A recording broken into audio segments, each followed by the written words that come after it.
Hello and welcome to the Mic'd Up Show, Season 4, where every mortgage has a story. This is the ultimate hub where the hidden stories behind the mortgage industry come to life. I am Michael Kelleher. And good afternoon, I am Michael Zhao. And in every episode, the Mics dive deep into the entrepreneurial spirit, the strategic insights, and the breakthrough innovations that built the world's greatest mortgage companies. So whether you're advancing your career, scouting for industry leaders, or exploring opportunities in fintech and prop tech, you're in the right space. Get ready to unlock the story behind every mortgage. Let's dive in today with Jeremy Ray Davis. He's an award-winning housing industry executive. He's recognized for building modern outreach and culture-based customer acquisition strategies that strengthen trust and grow markets. He's able to do it in a storytelling way and articulate it where it relates into our backyard. He talks a lot about, and I now say it off the show and in the neighborhood when he's not around, it is amazing that the cities have their own CRMs in the barbershops that you go to, the bodegas, and also in the places of worship. Those people tend to be the ones that actually know when somebody has a child coming, child graduating, somebody got a new job. And so he had these compelling stories. We had him on a guest. We will link to that last show so you can hear his story, and we'll touch upon it a little bit today. As president of mortgage at Southern Bancorp, which is a $5 billion CDFI, he balances margin with mission and proves every day that you can grow a business and expand home ownership at the same time. He is a Vanguard winner too, which is one of the most esteemed awards you can get. And you really have to be out there. I think one of the secrets to that award is you have to be out there in the industry. And Jeremy Ray Davis certainly has grown there. Jeremy, thank you and welcome for coming back on the show. One of our repeat guests. It had such a big pop. We had to have you back. Thank you so much. It's quite a pleasure to be back. And then he came to the New England conference shortly after the show and absolutely brought the energy. So if you're looking for a speaker at any of your conferences, I can tell you he's great to have throughout somewhere in the day where they need a little bit of pick-me-up, especially if maybe you don't want to invest in that coffee cart later in the day. You can just invest in Jeremy Ray Davis and he'll take care of it. I think our subject today is everybody's kind of balancing between, do I get more customers by recruiting? Do I get more customers by marketing like Rocket? Do I get more customers, and I think you talked about in the last show, by being in the community more and sponsoring things?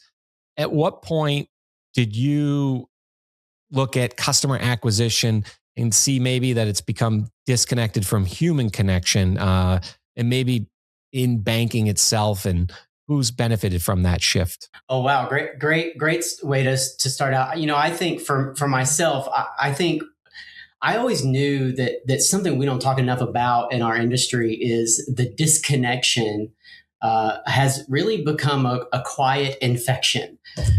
People feel disconnected from institutions, from brands, even and especially inside their own organizations. Teams are disconnected from leadership. Leadership is disconnected from the communities they're trying to serve. And for me, when disconnection shows up, trust starts to break down. Decisions happen more slowly. Growth gets harder and harder. And that's one of the reasons I believe connection isn't just a value. Connection is the new customer acquisition strategy. When you really use connection and trust as a system and not a slogan, I believe growth becomes more human and more sustainable at the same time. Customer acquisition kind of has been separated from that human connection in recent years. And I think it's a function of just avoidance of the relationship or lack of buy-in into those relationships. I don't think connection disappeared. I think we just lost ownership of it.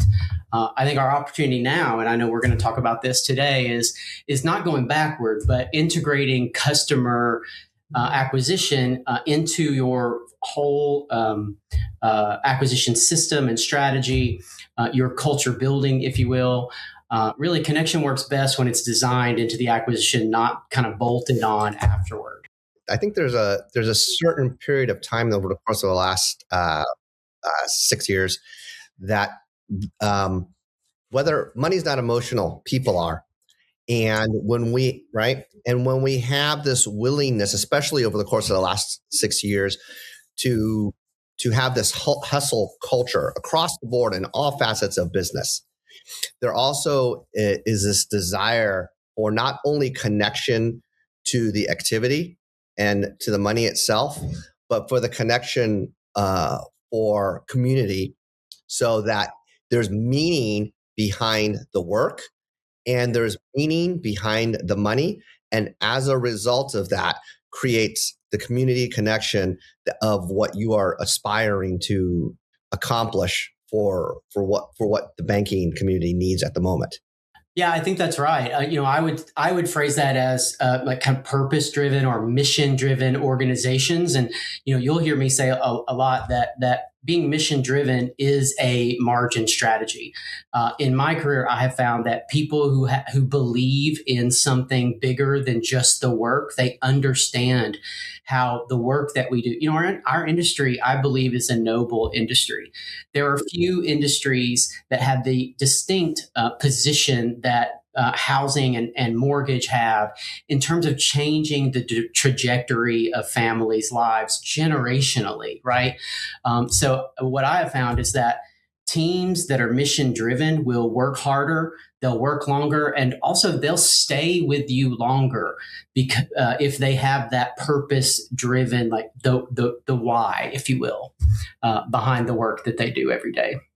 Some people say community banks correlate really with the middle class, able to give opportunity for home ownership in their programs that tend to be really ingrained in the community. And you've seen over the last couple of years for the last while, a lot of mergers and a lot of big banks. I heard we're spoiled here in Massachusetts, kind of New England, but as you get into different parts of the country, there's not as many community banks. There's a lot of those big names. How do you see community banks managing their customers? Or is it managing the customers, keeping them from leaving? Is it avoiding accidentally leaking those customers away? What does that look like for a community bank? I really think it's all of the above. I think culture and connection do have to be managed. But also, I think you have to exude it in everything that you do, right? Internally and externally, every meeting, your culture, your connection inside that meeting has to ooze out of you with every decision that you make, with every plan that you form with your team. Culture and connection really is the internal customer acquisition strategy as well as external. Like I said, teams that feel connected create customers who feel confident in the product and the service, or even the brand, over and above just the program that you're using. To me, culture is how consistently the organization behaves under pressure. So as that gets managed and permeates throughout an organization, you have a better ability to scale that connection into customer acquisition. You don't scale connection externally if you haven't systemized it internally. If I can just ask a quick follow-up, how do you, what is the progression these days from community banks' center of gravity being that brick and mortar institution sitting in that community to like what you're talking about, brand? And how do you see that has evolved, especially around mortgage, to tell the community you can come here for mortgages, whether you've been denied other places or to create generational wealth? But where has brand changed over the years outside of the walls of the bank people are used to? I think over the years, the where the business happens has shifted, right? So one thing that I feel pretty strongly about is that communities never really existed inside of a bank branch. Trust never trust was never built inside that building with that gigantic marble countertop with teller row with the tellers behind it. I believe that brands and trust and community have always started inside community institutions of trust, places where that trust already existed in that community, right? You mentioned my series, Barbershops, Pulpits, and Corner Stores, aka sorry, I lost my thought. But in those institutions of trust, relationships happen kind of as a byproduct of the business that's happening. And I think that's what our industry as a whole is experiencing. So we have a lot more remote workers, both out in the community and inside our own organizations. So it becomes more and more important that our cultures are on display out in the communities that we're serving, so that we can build that trust. But also we have to be a part of those communities. Presence is always better than a marketing pitch. If you're present in the community, if you show up in that community before you're trying to sell something, I always say, like, just go in the community and listen first, and then come back to your team and strategize about how to provide the products and services that are needed based on what you heard from the community in person. But I also believe that you got to take those in-person community meetings that you have, the Q&As that you do. If you do a home buyer seminar, you get real questions from real community members. Record those sessions. Do a follow-up afterward, one-on-one with the people who ask those questions, and frame that as content for the larger digital audience that you can access via social media and other platforms, because that really is where the true conversation happens. And that, because if people are asking those questions in person, in small rooms and small gatherings, these are the same questions that people in the larger, social media stratosphere are also asking themselves, and would like real educational answers to those questions. It's interesting right now. I think this past week was the IMB for the MBA, and of course next week, and then next week we have the commercial multifamily for the MBA show coming here in San Diego. And throughout both those events, you're going to have golfing events. They're tee times, but in the banking community or in the branches of banks, you're going to have, especially if you have the local barber or the beauty person or the local gossip, you have, as my daughter would call it, it's tea time. It's the gossip time. And actually, it's those gossip periods that and this is the way I'm going to say it, that actually ask the most amount of questions of what people want to know for financial literacy. Oh, did you hear that? But whatever. This person's dating here. This person's getting married. This person had an affair. This person's opening a business. It's those tea times actually that create opportunities for salespeople at the local branches to say, hey, you know what? This is a learning opportunity to learn about money as a result of that. Because whenever you have drama situations in families or friends, inevitably it's going to meet at somebody's house, and then it's going to lead up to somebody's party or graduation and marriage and then buying a house or whatever. Those are all those opportunities. And I think that, again, for the mission, for what you're looking to accomplish, how do you lead as a leader to say, we're creating emotional moments through these tea times so that it can be more questions to be asked, so that the gossip gets good and ultimately leads to education? How do you teach as a leader to your sales staff to do that? What a great question. Thank you for that. One of the things that we talk a lot about on our team is that education is our marketing piece. Education is where all of our real strong content is going to come from. But we talk a lot about storytelling, being open and transparent ourselves really helps encourage the conversation. When you describe me coming into, you talk about how I teach a lot of philosophies or principles telling stories. So I'm going to treat you to one right now. So barbershops, pulpits, and corner stores came from my lived experience as a child. I've shared many times publicly that I spent many years of my childhood growing up in public housing. So I really do understand what having that community input can mean, having that hand up, not just for an individual, but for an entire community, whether it comes from another individual or an organization. But that is exactly how relationships in my community were built. And one good example of that is growing up, my Pa Bill used to take me to the barbershop with him on a regular basis. My Pa Bill was bald. So we should not have been in that barbershop more than just a few minutes, because not like the whole sexy bald that guys are doing today where they just clean it all off, right?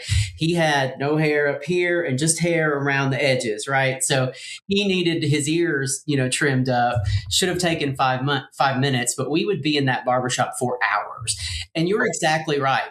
That barbershop, just a bunch of men waiting to get their haircut. Most of them have had a shave or a haircut hours before. They're still sitting there sharing stories, sharing their lives. They were serving tea. They didn't call it that back then, of course, but that's what they were doing.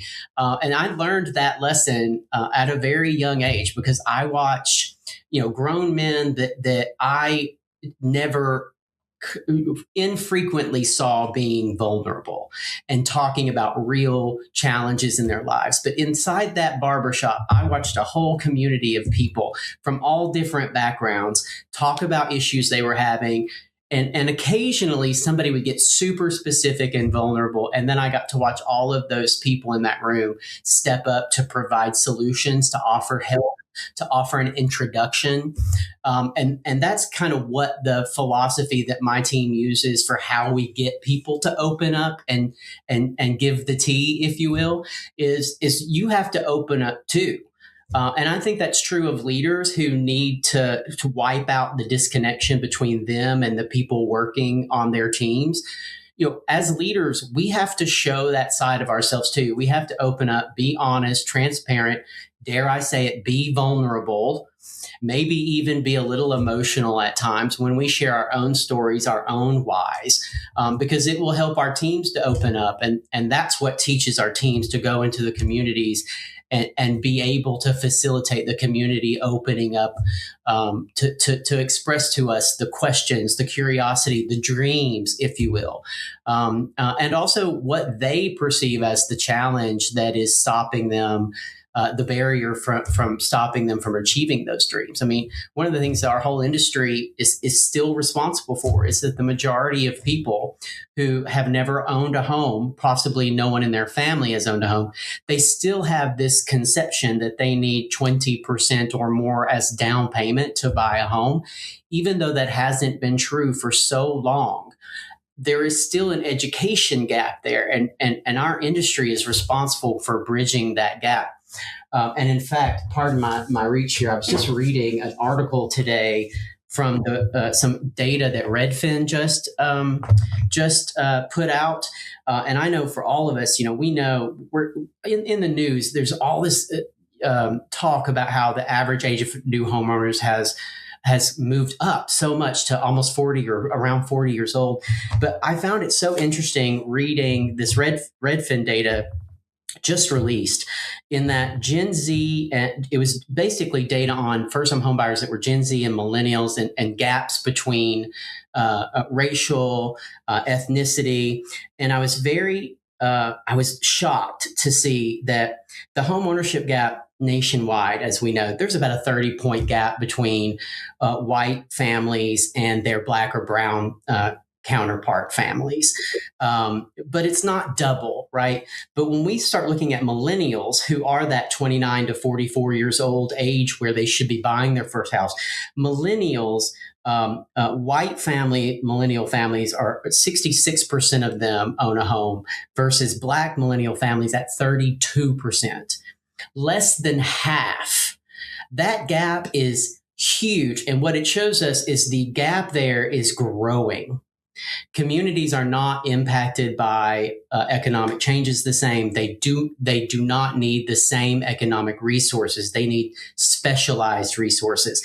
And the same is true when you go to a little bit younger age group. Gen Zs, 31% of white Gen Z families own a home, and only 14% of Black or brown Gen Z families own a home. I was just really surprised by that data. Well, I wasn't surprised, but disappointed by it, because what it says is that the challenges we face in our industry for the last 50 years are continuing and appear to be poised to continue into younger generations, which to me, as a leader who hopes that my team will have longevity, that we will be able to connect in a way that builds, that is our customer acquisition strategy.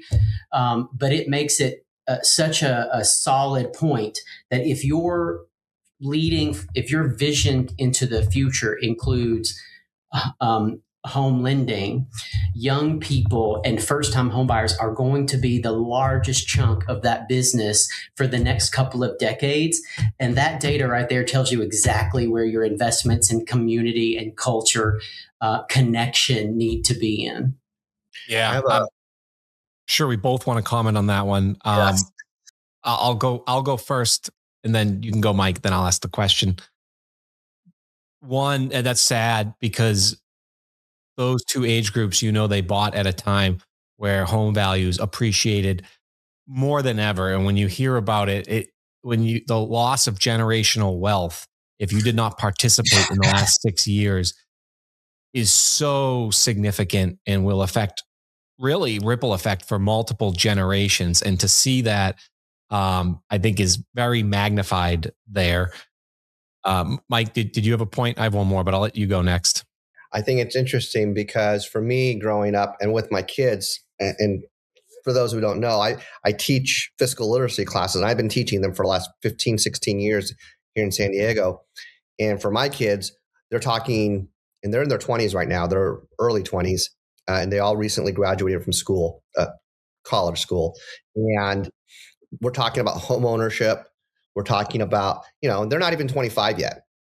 And we're talking about they all have not 401k, they all have IRAs, savings, and that's going to be their down payment potentially for their next home, or in addition to their investments that they make, they're going to be doing that. And it's because we started as parents and adults talking about financial literacy. And it's a travesty. It's a cultural and social travesty that money is not openly talked about. It's like, oh no, don't talk about this person's money. Don't talk about mom and dad's money. And oh no, don't tell me what to do with my money. I'm like, I'm not telling you what to do. I am actually trying to figure out how we can work together in concert. And I think that's something that culturally speaking that we lack as a society. So thank you for sharing that. But I'm just saying that because number one, I'm Asian. You're talking about, whites versus browns, blacks, and others. And the cultural demographic that I have seen between Asians, whites, browns, Jewish people, whatever. And I think that there's a cultural and race issue beyond that as well. Thank you for sharing that. Yeah, I think you're right. And I also think it's income based, right? Your level of income kind of equals out to the amount of educational resources you're going to have, but also the systemic, right? Like if your parents owned a home, you're more likely to own a home yourself. If your aunties and uncles own homes, then you are more likely to want and believe that you can own a home too. Well, I grew up in a place where people did not own homes. Like I said, I lived in public housing for a while. There were other parts of our lives. We lived in a travel trailer. We lived in a travel trailer for a couple of years where a travel trailer, you know what that is, a big silver, we had an orange extension cord that went out the back window of that trailer. I'm pretty sure this was illegal. And it plugged into my Granny Reba's back patio. She had a utility room on the back of her house. And that orange extension cord went out that trailer window and into her house window and plugged into her utility room. That's what powered our house. And this industry changed that in my life. I think I shared this, Michael, the last time that we talked last summer, but my first job was a summer job between high school and college.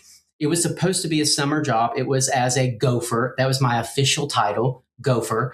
And it also was the job description, frankly. I worked for a producing loan officer, and my job was to go for things. Go for, at that point in time, I could take a borrower cert, walk into a bank branch, and they'd give me bank statements. So go for this, go for that. That was my job.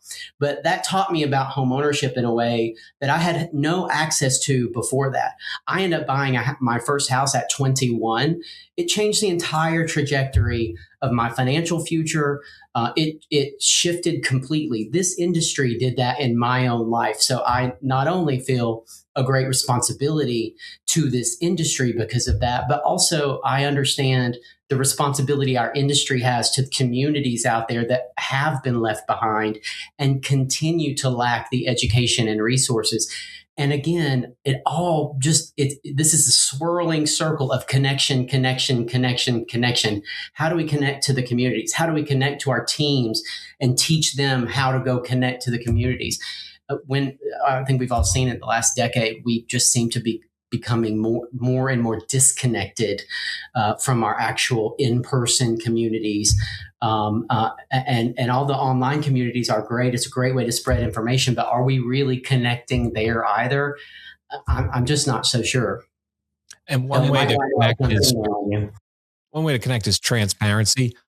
And we want to thank you for being transparent and vulnerable and sharing that story on the last episode. We certainly think that anybody will gain great value on hearing that journey. It was the first time you had spoken about it. You chose our platform, very appreciative of you doing that.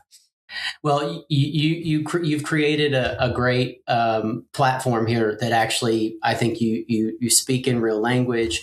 You allow people the space to tell stories, and it makes for a comfortable setting where again you're creating an environment that makes that connection possible. Right? That's exactly what we're talking about doing in communities, doing it in boardrooms, doing it on your team's sales meetings. Like create that community, create that connection, and you'll be better for it. I 100% believe it, and I believe it because of lived experience. The success that we've had in the work that we've done over the last several years, up to a decade, it's because of that connection. It's because of being able to be in environments where that feels safe. People don't take risks if they don't feel safe. So thank you for creating a safe space where I felt like, okay, this seems like a natural part of what we're going to talk about today. And we did. Appreciate that. I want to put a bow on this first half and hear from our sponsors real quick. It's under a minute. But my last question would be, the other point I was going to make is our industry does a lot of qualifying over since everything seems to be backed by Fannie and Freddie. And when it used to be more of your own products, there was more teaching. And so less qualifying, more teaching. You use the acronym CDFI. On the last episode, you went into it a little bit. Could you just tell the viewers that maybe don't know about it, what it is, and then how you use it and how the banks you work with use it as a teaching tool in the barber shops when they're telling those stories? How do you make CDFI visible, or is it supposed to not be visible? No, I think it's supposed to be visible completely. So a CDFI is a community development financial institution. These are specific institutions that are chartered to provide economic resources to underserved communities. That is true of all lines of business at the company that I work with, Southern Bancorp, whether it be our business, our commercial, our retail banking. But as a mortgage unit, that shows itself for us providing expanded access to affordable housing, to responsible and sustainable home ownership. And it shows itself in ways like the way that we show that is, we go in and we do events in these community places of trust. For example, we actually have gone into corner stores in neighborhoods, set up a table for the day. And basically what we did was we told the corner store the manager, listen, we'll run a tab today. If somebody comes in that is a person in need of help, they're buying a bag of chips when really they need bread and milk and sandwich meat and cheese. If that person, because the corner store clerk people, they know everything. The bodega clerk, they know everything, right? They know all the people. So we set up, they let us talk to people about home ownership, talk to them about their beliefs, about their desires that whole day. And we ran a tab that whole day. So if a single mom came in and that person knew, like, this is a mom in need, this is somebody who needs extra support, they would ring up that extra food or drink on our tab for the day. And we just stood there and had conversations, and we were asked questions. And then outside of that, we then took all of those questions, we answered them in a video and kind of series, instructional series, and put it on social media so that other people could experience that same atmosphere of kind of education and vulnerability, but just genuine concern, genuine feedback.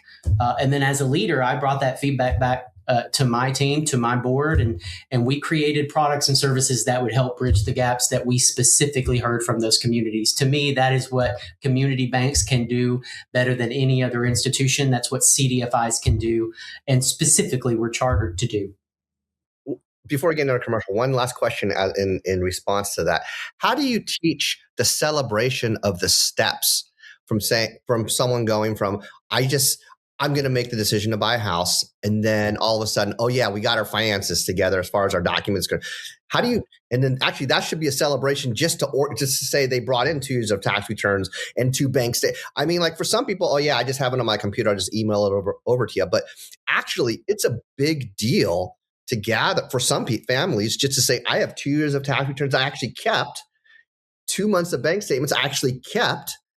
And pay stubs, I mean, some people just throw them away because it's done. And so how do you teach the celebration of each step, saying, I gathered my documents, I sent them in to the originator.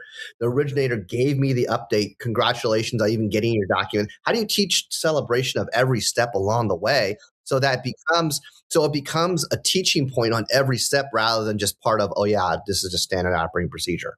That's right. For me, I think it's all about culture building, right? Every leader has the responsibility and of ownership of their culture. For me, that question comes 100% down to culture. It starts with who you bring onto your team. So, in my opinion, for the work that we do, I specifically want to recruit people that come from the communities. They resemble the communities that we're trying to serve. So it starts there with knowing your common language, common heritage can sometimes be a part of being a part of that community, and it permeates all through your culture. So when we have sales meetings every week, we have what we call the Wolf Pack Town Hall. My team, we call ourselves the Wolf Pack. We can talk a little bit more about that after the break, but in every sales meeting, we start the sales meeting out with, tell me about the impact that you've made in communities recently. What events have you been to? Who have you talked to? What larger scale? What stories do you have out that you have been able to be a part of? And then that it permeates all the way through to results and how we talk about results. So you could talk about results in terms of units and volume. In our business, we have to. That's how we pay the bills, right? But we make sure that we talk about results in terms of changing lives. Number one, I say that all the time. I'm sure if you follow me on social media, you hear me say that when let's change lives together. Let's change lives together. But we talk about success stories, and we don't talk about I closed a $300,000 loan or I closed a $150,000 loan. We talked about what did you do in that family's life? And when you sit across from somebody who just bought their first home, who is, let's just say, one that's on the top of my mind, a single mother of 3, a nurse. No one in her family had ever owned a home. When you sit across from her and she's talking about my kids who have shared 3 kids, 1 bedroom for years, will now all have their own bedroom, and they can have a pet for the first time in their lives because we've got a backyard that can accommodate having a dog that they have asked me for since they were babies, right? When you sit across and you hear that story, whether you're there in person or you're hearing somebody on your team, a colleague, tell that story about how that is you just changed that family's life, not only the trajectory, but you changed their right now. It only takes a couple of times of understanding the feeling, the fulfillment that you get from that mission accomplished. Man, that is culture. To me, that's when the culture permeates. That's how you teach the celebration of every milestone in that step. That's how you get your team to understand that every one of those small milestones is actually a huge success worthy of celebration, because that means that family finally believed, even just a little, that it was possible for them too. That's the nobility in the work that we do. That's the nobility of our industry on full display. That is amazing. It'd be part of that wolf pack. We're going to go to a quick commercial break. We call it a commercial. We're always looking for sponsors. They're mortgage related right now. And hopefully our listeners see value, and we're always looking for new sponsors to bring new guests. So let's see what our sponsors have to say.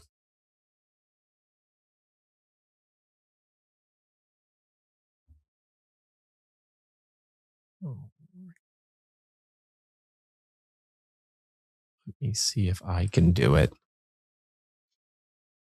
All right, we'll hold off on the sponsorship then for a second, and we'll get to it. We got plenty of questions. So Mike, did you have a question? Yeah. So, we've talked a lot about the big picture of connection and the culture that you have. But what is it? Is it okay, Mike, if we lead into Community Reinvestment Act, fair lending, and the CDFI strategy? Can we go into that? Sure. Great. So what if CDFI just wasn't a compliance function, but actually the growth strategy, not just for banks, but actually IMBs as well? How do you think that that could change the entire face of lending? Because when I talk to, in the past, when I've spoken to area managers for FDIC insured banks, CRA, fair lending, community lending, it's like, we don't want to do that because that's not, we have to do it because we're a bank, but it's just not profitable. Or like, there's a lot of talk about these home buyer accounts that are coming out. That'd be another example of where legislation might make them like a 401k, or you can contribute like a CVS card. Do you think there'll be some more activity using these vehicles to make it more accessible for mortgage, or is it still just really slow moving on the banking side? I'm hopeful. I think it's completely possible. I think that's a hopeful piece of information that's being talked about a lot lately. I'm also hopeful, like changes in credit bureau availability that we've heard over the last several months. I'm also hopeful about that because in reality, the closer that we can get to actually giving people the benefit of their actual payment history, even if that payment history doesn't fit in the box that was never built for most communities. Because let's face it, the credit box, the scoring system, the mechanism behind it wasn't built for underserved communities, right? So the more we can make small changes like that, the combination of those changes really can signal a paradigm shift in how we function.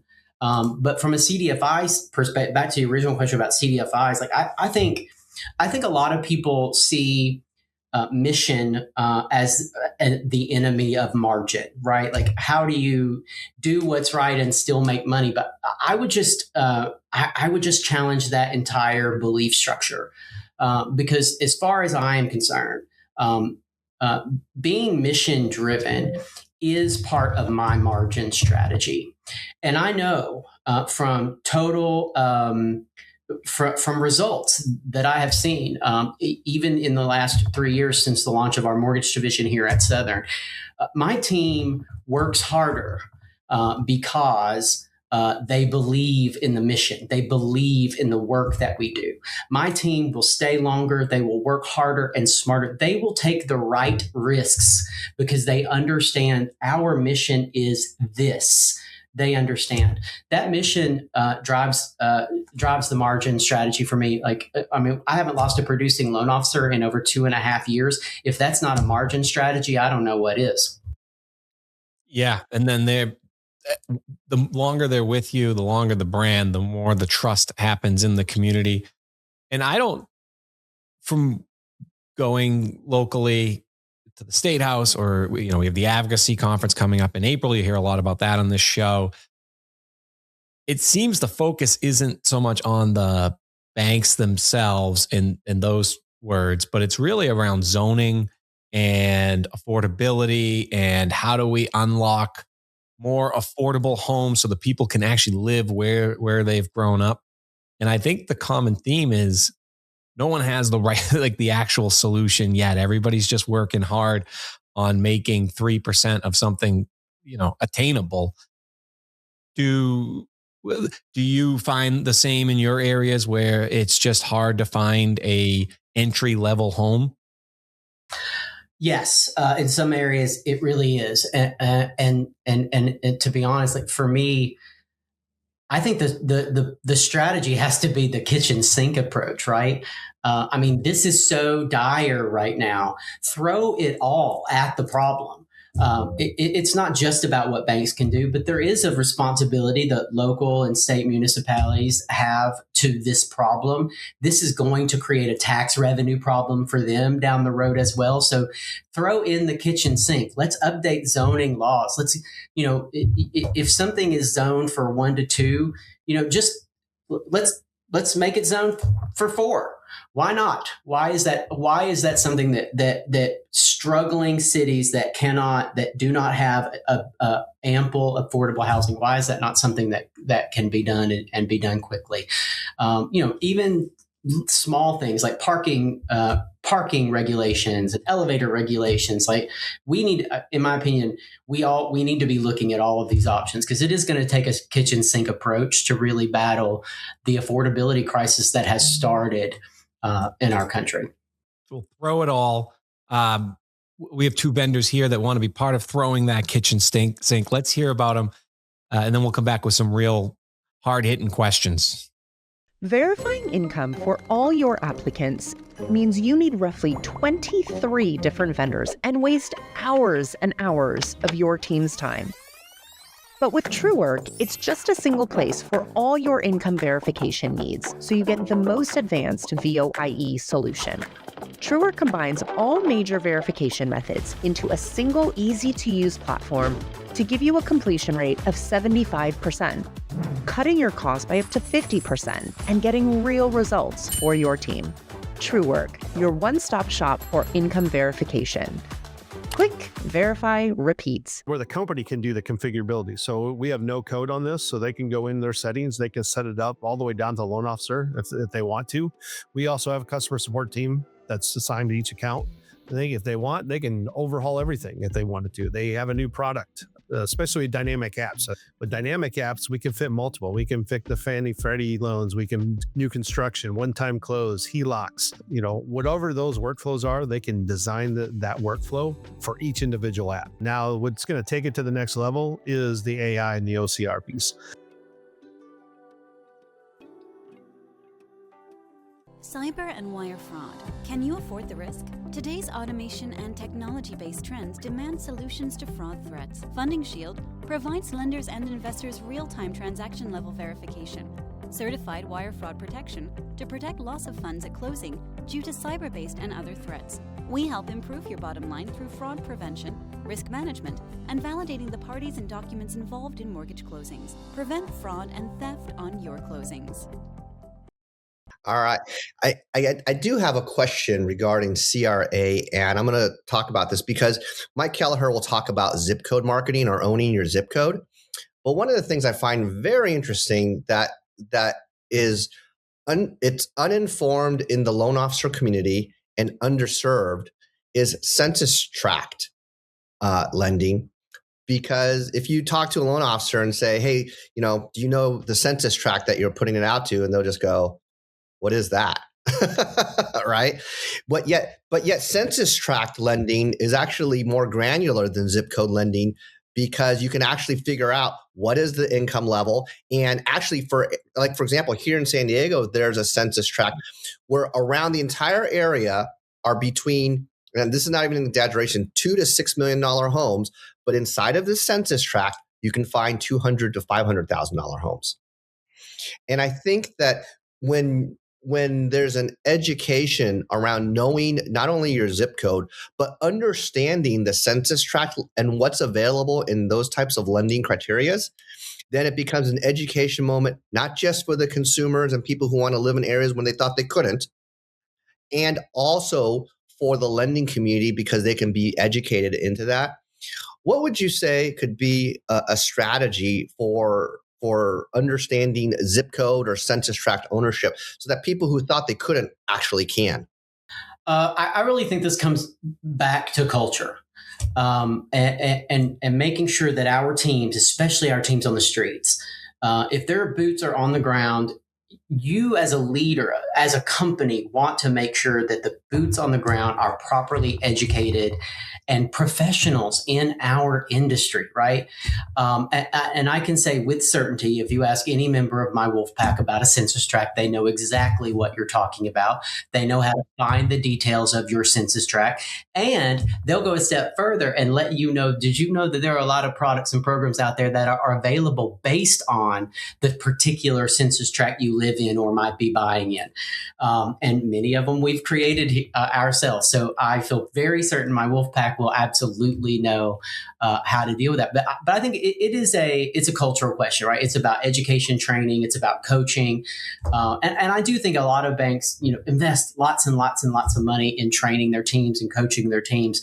And I do think that we are, as an industry, kind of missing the importance of that educational piece of our sales reps. Like, we got to make sure if we're telling people to go own their zip code, they need to know what makes up that zip code.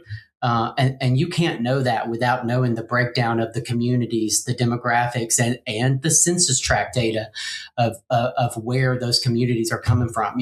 At median income that we use for down payment assistance programs throughout this country are the vast majority of them calculate whether or not a customer qualifies for those resources based on the percentage of income they make as a comparison to other people in that census tract. So as we do more drill downs into first-time homebuyers, we build as an industry better structures to support first-time homebuyers. Census tract data has to be a huge part of it.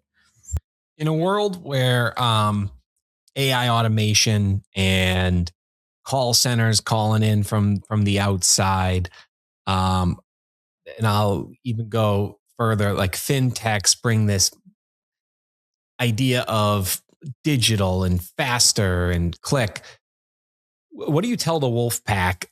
It seems to me it's more important than ever. We can't let up any month, because we can't have this exodus of institutional trust that we've built over the years in our zip code. How does the wolf pack wake up every month and remind themselves that this is a constant, that we have to keep the fire going and can't let distraction stop us?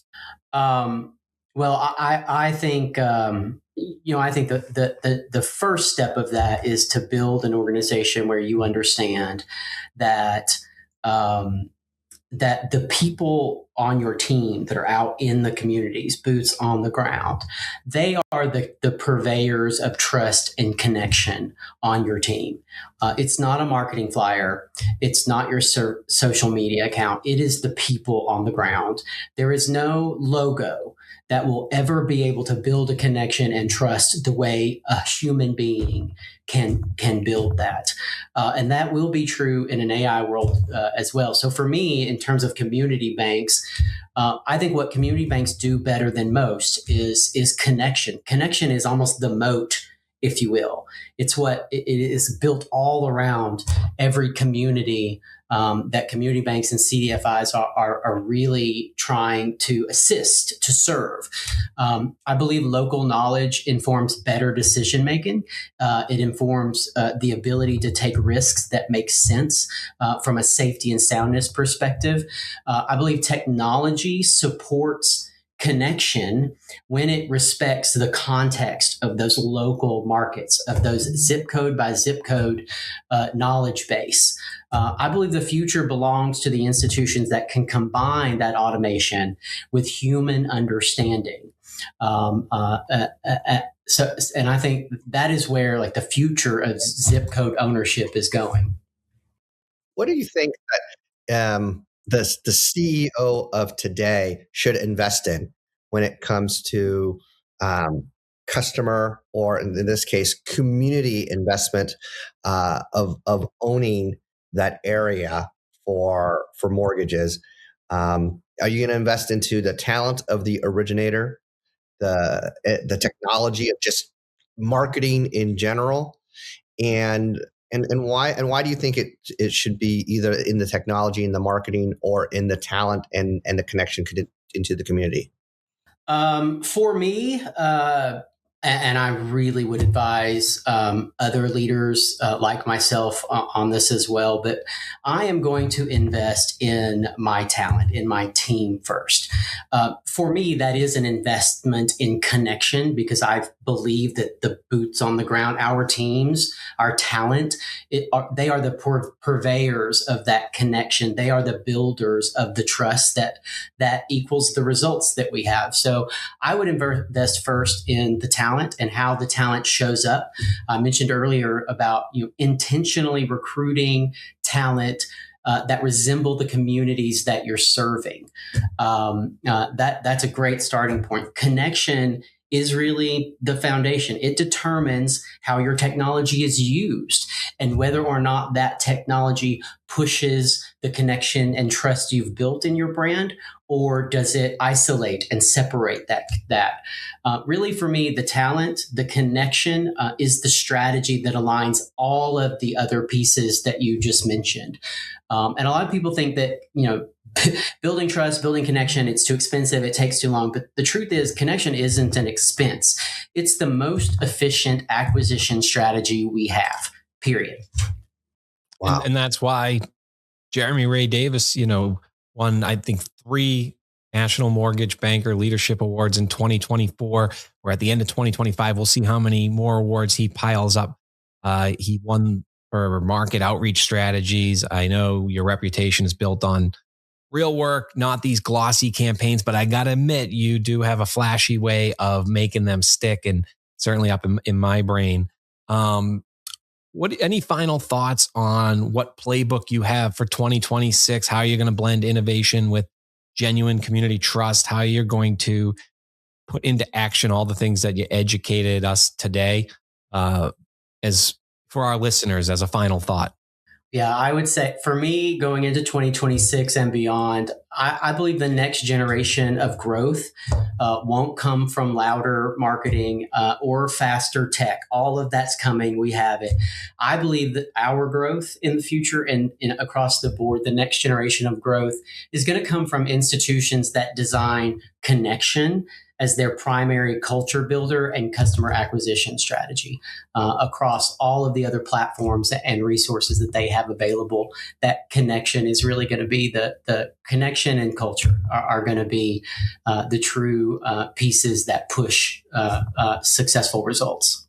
Well, you can tell you care. And I hope our audience sees that there are many like you in the industry that are really caring about how we can help build future generational wealth.